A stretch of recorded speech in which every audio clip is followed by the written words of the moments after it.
Assalamualaikum warahmatullahi wabarakatuh. Ismahu li an aqaddama lakum nafsi. Ismi Fatimah Zahra. Alhamdulillahilladzi anzala sakinata fi qulubil mu'minin yazdadu imanan ma'al imanihim. Asyhadu an la ilaha illallah wa asyhadu anna Muhammadar Rasulullah. Allahumma shalli ala Muhammad wa ala alihi wa ashabihi wa man tabi'ahum bi ihsan ila yaumiddin. So guys, I want to tell you again about the story of Imam Ahmad bin Hanbal with a bread seller. Imam Ahmad bin Hanbal, the great scholar who founded the Hanbali school, Imam Shafi'i's student. He had an interesting story about meeting a baker who missed him. At the end of his life, he told me, somewhere my complexion is old. I don't know why I want to go to one of the cities in Iraq, Basrah. Even so, there is no promise with anyone and no intention.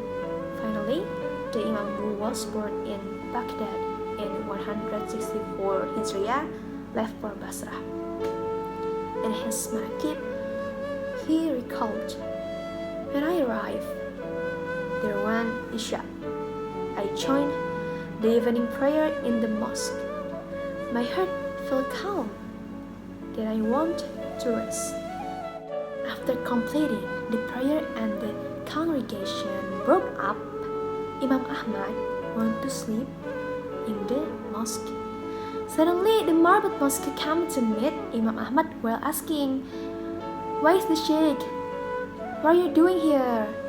To note, the word sheikh is usually used for three calls. It can be for parents, rich people, or pious people. And in this story, the call of the sheikh is a call as a parent because the marbud does not know Imam Ahmad. He sees him only as a parent who deserves respect. Imam Ahmad did not introduce himself. The figure of Imam Ahmad in Iraq is very popular.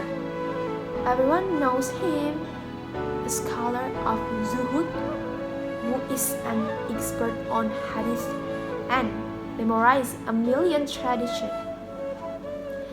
At that time, there were no photos, so people didn't know his face. Only his name was already well known, said Imam Ahmad. I want to rest. I'm a musafir. The marbot answered, You can't sleep in the mosque. Imam Ahmad said, I was passed by that person and told to get out of the mosque. After leaving the mosque door was locked. Then I went to sleep on the terrace of the mosque. When he was lying on the terrace of the mosque, his marbot came again, angry at Imam Ahmad. What are you going to do, Sheikh? Marbot said, I want to sleep. I'm musafir. Imam Ahmad said. Then Marbot said, in the mosque, it is not allowed. On the terrace of the mosque, it is also not allowed. Imam Ahmad was expelled.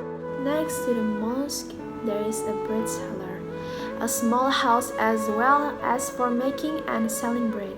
This bread seller is making dough.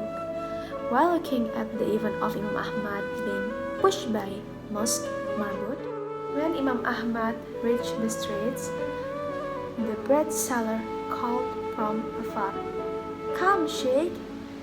You may stay at my place. I have a place, even though it is small. Imam Ahmad said.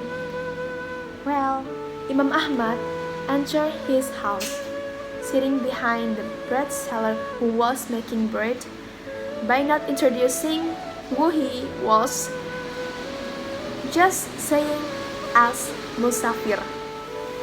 This bread seller has a unique behavior. Imam Ahmad asked to talk, he answers.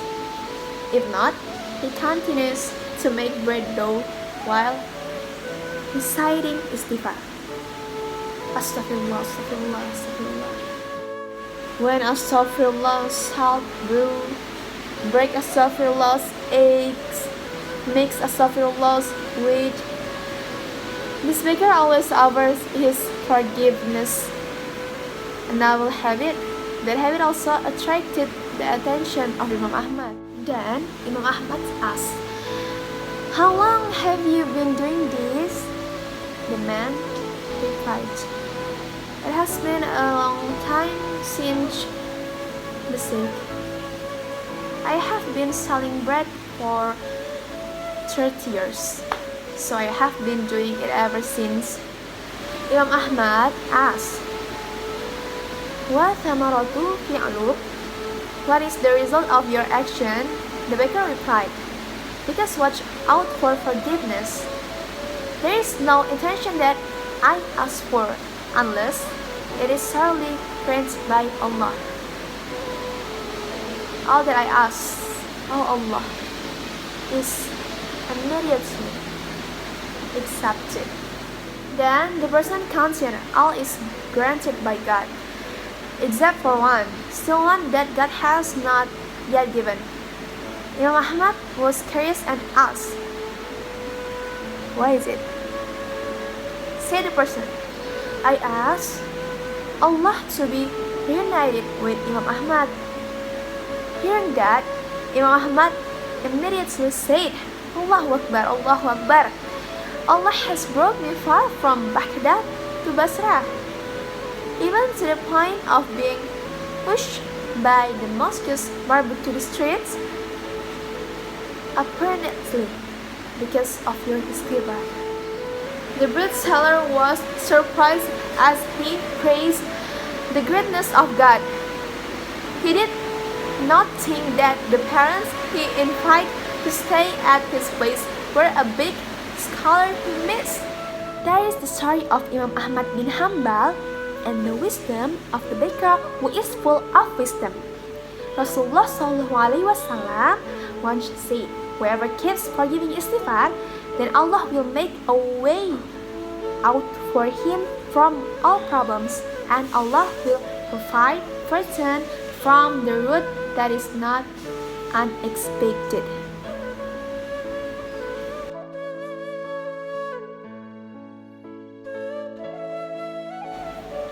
Dan di sini saya juga mendapatkan tugas dari Bu Ani, yaitu menceritakan satu akhlakul karimah yang saya lakukan secara istiqomah di SMA Al-Azhar, serta apa hikmah yang dapat saya ambil dari pelakuan saya tersebut. Sebenarnya begitu banyak contoh akhlakul karimah yang diberikan di SMA Al-Azhar, dan insya Allah sebagian besarnya sudah saya terapkan dalam diri saya. Tapi saya hanya memilih satu. Salah satu yang terlintas dalam pikiran saya, selain kuatnya sholat duha dan diwajibkan sholat duha di SMA Al-Azhar, yang membuat saya paling menarik adalah berdoa sebelum aktivitas. Saya merasa doa adalah kunci paling utama dalam kita menjalani hari-hari yang baik. Jadi doa ini dilakukan setiap pagi. Insya Allah istiqomah selalu dilakukan untuk setiap murid Al-Azhar, terkhusus saya. Dalam berdoa, kita tidak hanya mendoakan diri sendiri, tetapi juga mendoakan orang lain, mendoakan orang tua, guru-guru, juga orang yang mungkin telah tiada. Saya dengan teman-teman saya juga setiap paginya melantunkan Asmaul Husna. Dan jika ditanya, apa hikmah dibalik itu semua? Cukup banyak hikmahnya. Karena apa? Segala sesuatu yang kita lakukan dengan diawali doa sudah pasti berkahlah pada hasilnya. Jadi saya merasa hal yang baik itu benar-benar harus diawali dengan doa.